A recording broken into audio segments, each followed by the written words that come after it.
Asociación Argentina de Derecho del Trabajo y de la Seguridad Social, es socio de PASBA Abogados, que es un estudio jurídico importante. Estamos hablando del doctor Lucas Battiston, que está en línea. Lucas, somos Silvia, Marcelo y Laureano. ¿Cómo le va? Buenas tardes. ¿Qué tal? Buenas tardes, ¿cómo están? Muy bien, muy bien. ¿Hay una reforma, hay un cálculo que va a cambiar mucho en materia de indemnizaciones? Bueno, a priori, con esta reforma, no. La novedad que trae la ley de bases con el texto que finalmente fue sancionado es la creación, mejor dicho, la posibilidad de crear un fondo de cese laboral vía negociación colectiva, ¿sí? Es cierto que el texto, en otros proyectos, o mejor dicho, en los distintos proyectos que hubo de esta reforma de la ley de bases, se contemplaba la modificación del cálculo de las indemnizaciones, sobre todo en la conformación de la base de cálculo. Incluso eso es así en el decreto 7023, que como ustedes recordarán está suspendido por la justicia, pero en lo que es el texto estricto de la ley de bases, el artículo 245 de la ley de contrato de trabajo, que es el que regula el cálculo de las indemnizaciones por despido sin causa, quedó igual que como estaba antes. Ah, bien. ¿Y esta ley es a todos los empleados o solo que los que ingresaron luego de la publicación? Este cambio. Bueno, esa es una buena pregunta, porque va a ser algo que va a traer discusión. Desde mi punto de vista, hay determinadas cuestiones que rigen desde el momento de la publicación y van a afectar a los trabajadores que hayan ingresado incluso antes de la sanción de la ley. Ahora voy a poner algún ejemplo. Y hay otras cuestiones, también desde mi punto de vista, es para discutir, que aun cuando haya sido sancionada la ley, si el trabajador ingresó antes de la sanción, no se podría modificar. Tomo el último ejemplo. Desde mi punto de vista, lo que es el periodo de prueba, que como habrán leído, se extiende de 3 meses, que era antes de la sanción del nuevo texto, a 6 meses. Opino que los trabajadores que ingresaron antes de la sanción de la ley, es decir, por ejemplo, un trabajador que haya ingresado el 20 de junio, por decir cualquier fecha, ese trabajador tiene cristalizado su periodo de prueba en 3 meses, y no sería posible que la empresa ahora le diga que se extiende a 6, justamente porque cuando el trabajador celebró el contrato de trabajo, esa característica del contrato, en este caso el periodo de prueba de 3 meses, queda cristalizado en el momento de que se anuda el contrato en sí, ¿no? Ahora, respecto de otras cuestiones, como podría ser, por ejemplo, si finalmente, por ejemplo, alguna actividad celebra un fondo de cese laboral, el trabajador que venía de antes, por ejemplo, un trabajador que tiene 10 años de antigüedad, por decir algo, si se celebra vía negociación colectiva la creación de un fondo de cese laboral, ese trabajador claramente no tiene derecho a un régimen indemnizatorio específico, porque justamente la cuestión del cálculo de indemnización nace en el momento en que se genera el hecho que motiva el cálculo, es decir, en este caso el despido. Entonces, si una persona que entró hace 10 años es despedida dentro de un año y en el interín se crea el fondo de cese laboral, esa persona tendrá como esquema indemnizatorio ese fondo de cese laboral y no el régimen anterior. Correcto, correcto. ¿Qué pasa con las multas laborales? Bueno, las multas se derogaron todas.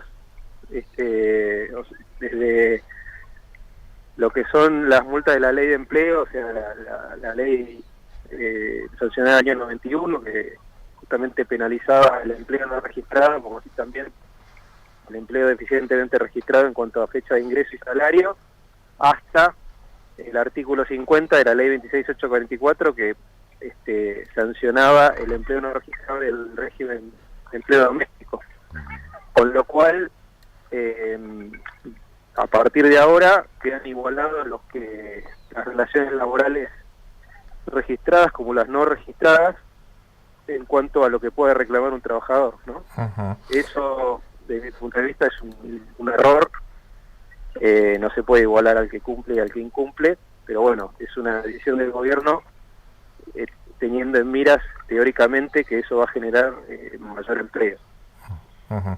Ahora, doctor, para diferenciar, si mañana en una empresa hay una inspección del el ex Ministerio de Trabajo, la Secretaría de Trabajo, ahí las multas sí siguen vigentes si encuentran a alguien que no está declarado formalmente. Claro, las multas que se derogaron son las que podía reclamar el trabajador a título propio, digamos, ¿no? Bien, bien. Para especificarlo, son las que establecía la ley 24013, la 25323, la 25345. Ujú. Las multas que puede establecer el Ministerio de Trabajo, que vienen de la ley 25212, que es el pacto federal que termina agrupando todo el régimen de infracciones laborales en lo que es la cuestión registral, eso sigue vigente. Es decir, una inspección del Ministerio de Trabajo detecta un trabajador no registrado, levantará el acta de infracción y eventualmente el Ministerio le puede aplicar una multa al empleador, pero es una multa de carácter administrativo, es decir, es una multa que no va al trabajador como eran las otras multas, por diferenciarlas, y que en este caso irían al Estado, ¿no? Ujú. Sí. ¿Siente que el gobierno va a querer avanzar un poco más, como que le quedó pendiente mucho de lo que pretendía?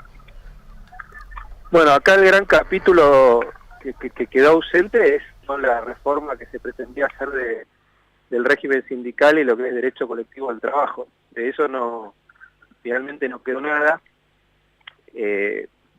Ya desde un punto de vista más político, eso habría ocurrido por presión o por negociaciones que hizo el sector sindical a nivel político. Creo que si el gobierno reúne los votos en el Congreso necesarios para eventualmente avanzar en la reforma de ese sentido, probablemente sea el siguiente paso, ¿no? Uh-huh. Especialmente porque hay un montón de cámaras empresarias que venían apoyando la reforma original con ese discurso de ahora sí vamos a poder crear más empleo, se termina la industria del juicio, etcétera, etcétera, etcétera, ¿no? Me parece que a mí también como que le quedó ganas de más. Sí, claramente.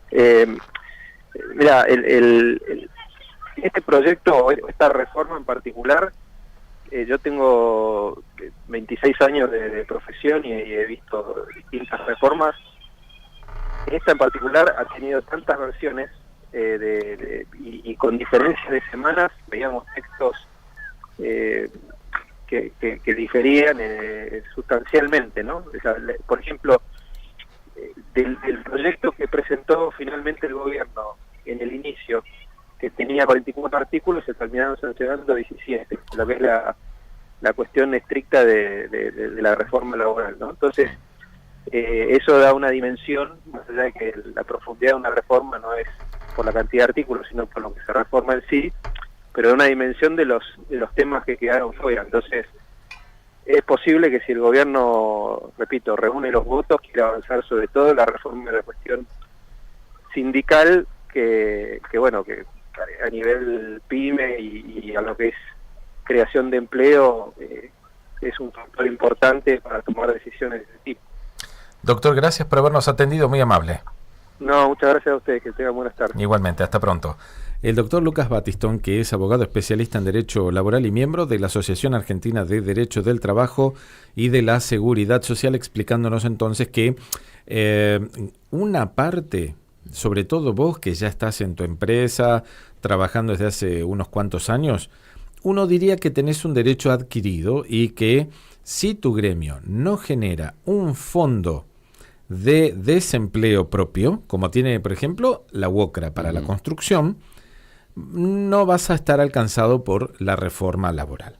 Ahora, si dentro de un año, como decía el doctor, tu gremio acuerda con la patronal la creación de este fondo de desempleo propio de la actividad, sonaste. Perdiste el derecho a no estar alcanzado por tu reforma, por originalmente lo que preveía la ley anterior,